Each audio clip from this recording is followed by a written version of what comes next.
Good morning, Marek. Morning. But look, this is the wing piece, and it's a little wavy as well. But that'll get fixed. But it is the same black though, right? Almost the same. Yeah, similar enough. But yeah, that goes there, and then the car's basically done. But I remember this is such a bitch to put back because the door gets in the way. There's two bolts here, here, and up there, and then whatever you try to do, something's always in the way. Except I guess if you're clever like Marek and you just take the things out of the way. Time to open the side skirt. I think this is also meant to be black, hopefully. I guess we're gonna see. Alright, there we go. There we go. Forgot that part. Some scuff marks. Alright, fantastic. I've got the side skirt. It's blue though, same as the rear wing. Yep. And I do have this as well, right? From the previous somewhere. So is this you just fixing it and then welding it and later removing it? Yes. Okay. That makes sense. We're not leaving the screws in for... We can. We can, yeah.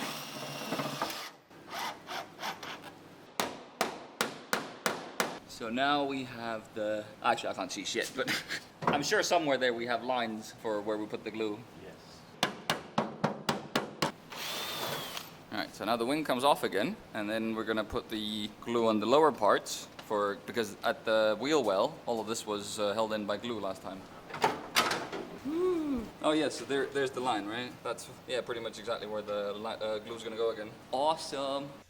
So, I'm gonna start working on the engine. I need to replace some seals and potentially some sensors. I'm gonna do that while my mechanically gifted friend is just gonna be looking at watching some rally, and then he's gonna start doing the, I think the welds on the rear quarter panel. I'm gonna have that on a time lapse, and I think I'm gonna do my engine stuff on time lapse as well, because it's just unbolting things and getting to where the seal itself is, and I already got a new seals ordered, here already. So it's just about putting them in. That's pretty much it. So yet another time lapse.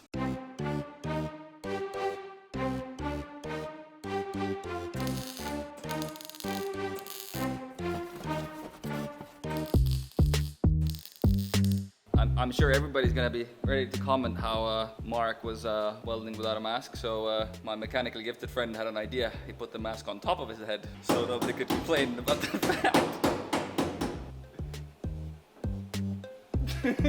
fact. Safety first.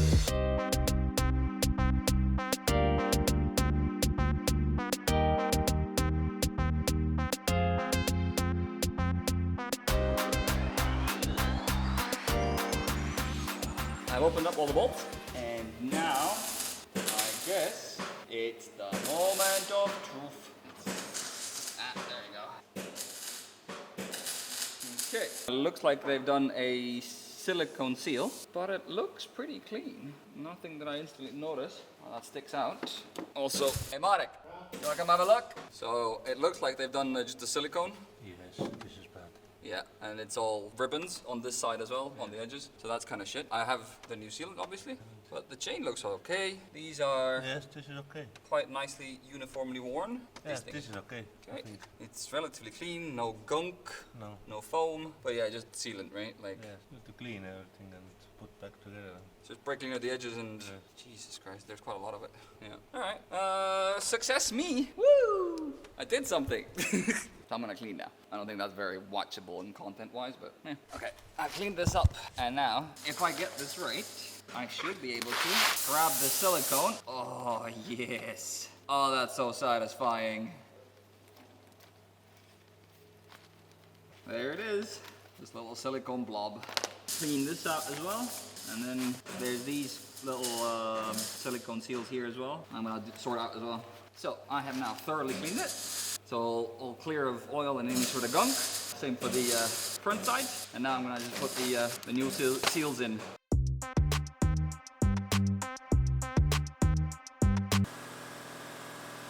So now I'm just gonna put the cover back on because that's it. 3 different seals, back on the engine, put the bolts back in, make sure I know where the torque measurements are for it, reattach everything, and she'll be good. Then on to the next problems. Did a tiny bit of sealant again on the corners as well of the engine cover. These corners here. Now I'm wondering how the hell did I actually even get it off? It is a tight squeeze. All right, so I have most of the bolts ready to go back in. I only have one bolt left over, so that's a good sign. But I'm pretty sure it's, I can't remember if it was this one or this one that is a short bolt as well. So now I'm just gonna grab the electric drill and all of them back in. And before you ask, no, I'm not actually closing them. I'm just edging them close.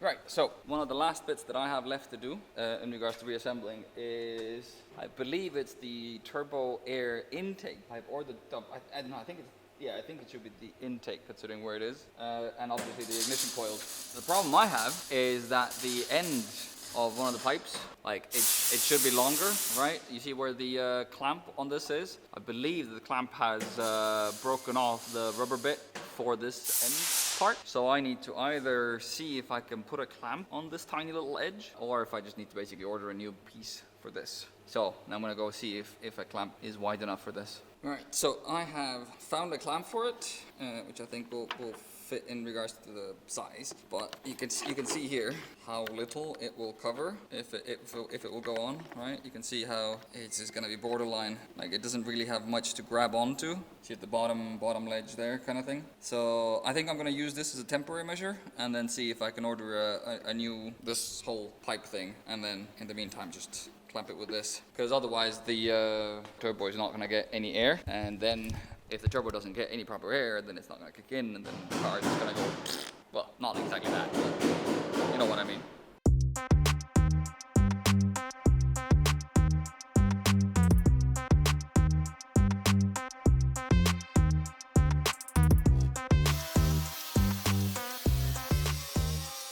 So we've gotten to that stage now where we're grinding these molding blobs down. Is it hot? Yeah, it's warm. But as you can see, like even in the bestest of cases, there's gonna be tiny little gaps in there. So obviously when it goes to the painter, this is gonna get kind of like filled in, I guess, smoothed over and then painted over. But yeah, obviously that corner there as well is gonna be a bitch to do because of the angles involved.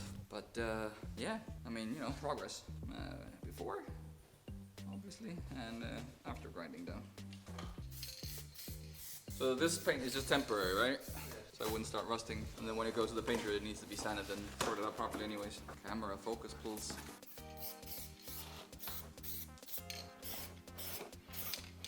Oh yes, my beautiful red rims. And my beautiful rims missing a bolt. All four. So the previous drug dealer owners skipped on wheel bolts. Yup. Look! It's almost like a real car. Except, you know, 3 different blacks and 2 different types of blues and 3 different types of red. Don't forget about the reds. That's really good looking. It's like a real little sporty doodah. You happy with your work? Your masterpiece.